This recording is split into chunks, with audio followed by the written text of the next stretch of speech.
Which one of you has thus far managed to follow her life dream? Who has fulfilled most, if not all, his fantasies? Who has been fortunate enough to surpass them? Well, here in TEDx and in many places, we hear about people that went through really far beyond their wildest dreams, hard endeavor to reach impossible goals. And as you know, I'm not referring to money, fame, or glory, but into the inner self and a sense of accomplishment that is, no doubt, most valuable in life. When I left home at the age of 21, with an old backpack and $800 in my pocket, I had no idea what to expect.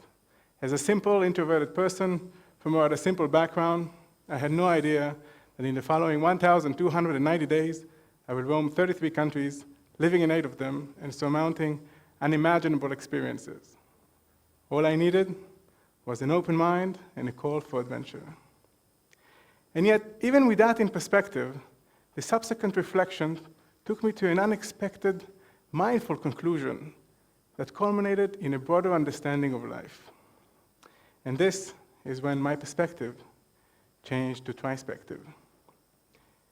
Trispectivism is my idea that is based upon an ancient, esoteric philosophy known as Hermeticism, only without the alchemy and magic, but a more concrete, pragmatic approach to it. According to this view, everything around us is formed by 3 aspects: the universal all, the individual all, and most importantly, and what we tend to forget, is the content, omnipresent interaction in between. In other words, it is a way to remind ourselves that one's perspectives are not graved in stone, a way to make a person more aware, to enjoy a more conscious mind and spirit. When I share my travels, the different jobs I did, the haphazard yet fascinating encounters, and the many spontaneous life-changing decisions, I often encounter one of 2 responses. The first, sigh of surprise, eye wide open, and the second is a blank stare of disbelief and doubt. Actually, some of the adventures might seem so outlandish to the point that I've been told not to reveal any of them here for the fear of being seen as a delusional, a mythoman. Yet that I cannot do, because here I am, the product of a journey that expanded worldwide and ended, as Wilke once said, within. Through the years, many people ask me, what was I running from? What was I searching? Well, in the beginning, it was some sort of uncertainty for me. Because many people see exploration, travel, as if hanging from a foggy bridge, in the in-between zone, in between past and future, in between question and answer, in between not knowing and deciding. After some time, I started to realize that I wasn't really running from anything, obligations or responsibilities, and I wasn't really searching for anything in particular, better future, enlightenment. I was, however, experiencing. As Tolkien puts it, all that is gold does not glitter, not all those who wander are lost. Great authors as this one, Defoe, Voltaire, Rimbaud, and for me especially Hesse, were a great inspiration in my path, in my journey. They helped me to somehow pass from, or make my reality almost as fiction. But maybe I was looking for something, looking for my individuality, in a world of individuals, looking to face life on my terms. You see, I met a lot of people along the way, and what I'm really certain of is that each and every person has a story to tell, a beautiful, magnificent, emotional narrative, and I needed to create mine. Perhaps I wanted to somehow have my story as exciting and significant to compensate insecurities. Perhaps I needed to prove to myself that I can be more than what some had imagined me to be. Hence, I began to climb mountains. For a little while, I lived with indigenous people from the Shirawa tribe, dove with hammerhead sharks in the magnificent Maldives.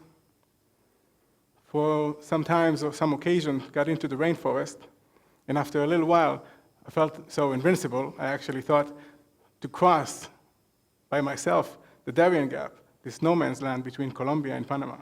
That was a big mistake, got lost over there. And thankfully for the Indians, I had some knowledge of how to eat lunch, for example, the junca palm trees. Those are the ones that you can recognize.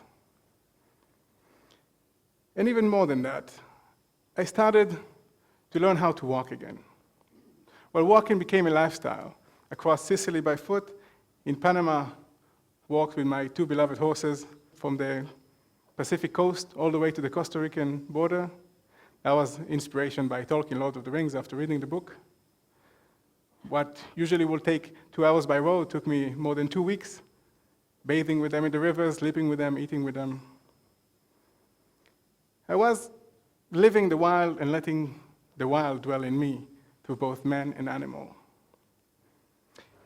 And probably the one adventure really worth mentioning is the time when I found myself in a distant Pacific Bay on a narrow Indian canoe, when suddenly this huge humpback whale, I saw him surface next to me, about 1 meter, 1.5 meters to my left, another one, 1.5 meters to my right. Unfortunately, this is the only image I could manage, because my hand was shaking so bad, I was trembling all over, only imagining myself flipping and finding myself underwater in between those 2 enormous creatures. Thankfully, they weren't breaching, they weren't even coming to breathe. They were simply looking at us. And our eyes encounter in this beautiful and respectful interspecies natural curiosity.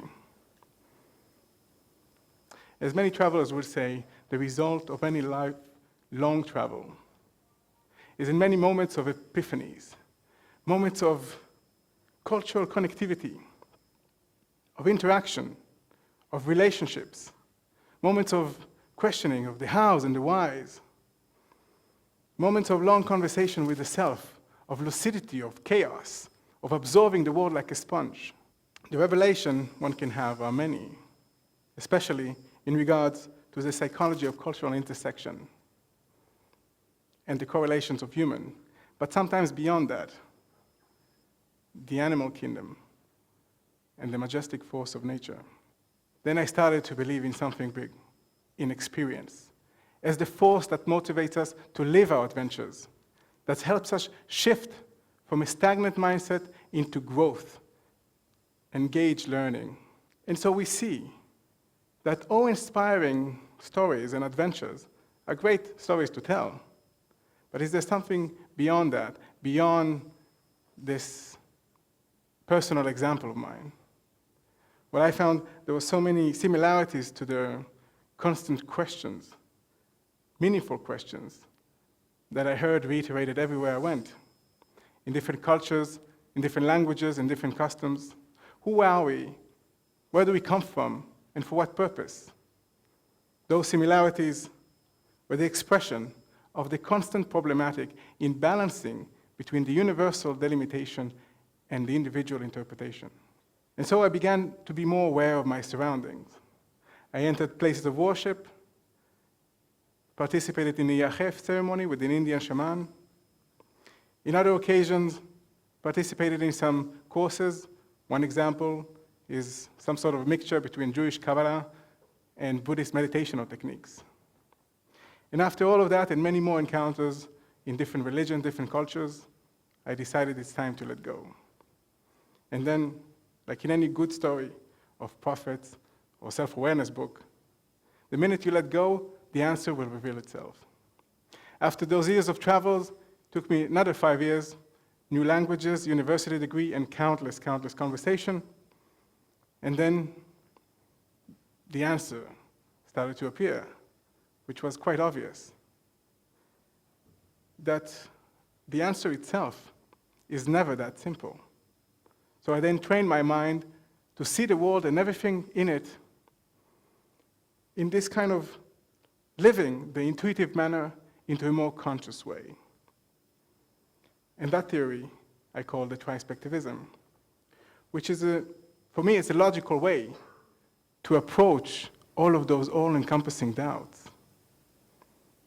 The examples are many and varied, touching all aspects of life. One example that is more about my personal creation is in the digital world.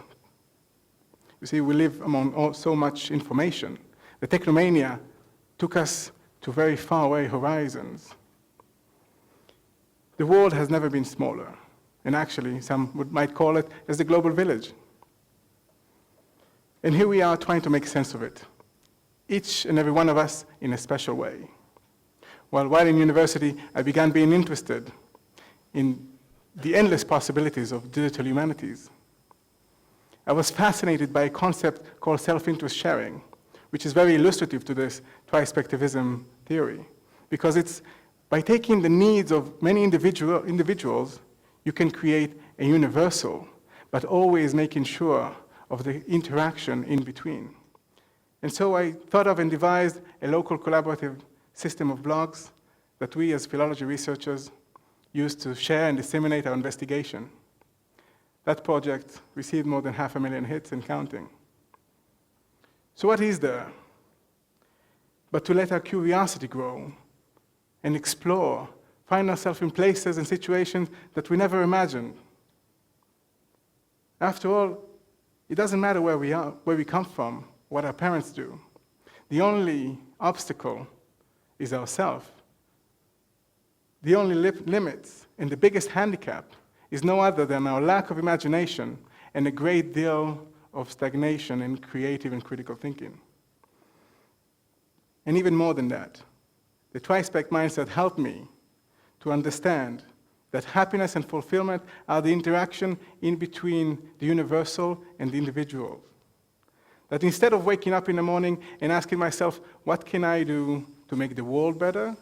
And then finishing the day, feeling a little bit doubtful about possibilities, feeling a little bit ambiguous about my own power to do things, I started to wake up in the morning asking myself, what can I do today to make my life better?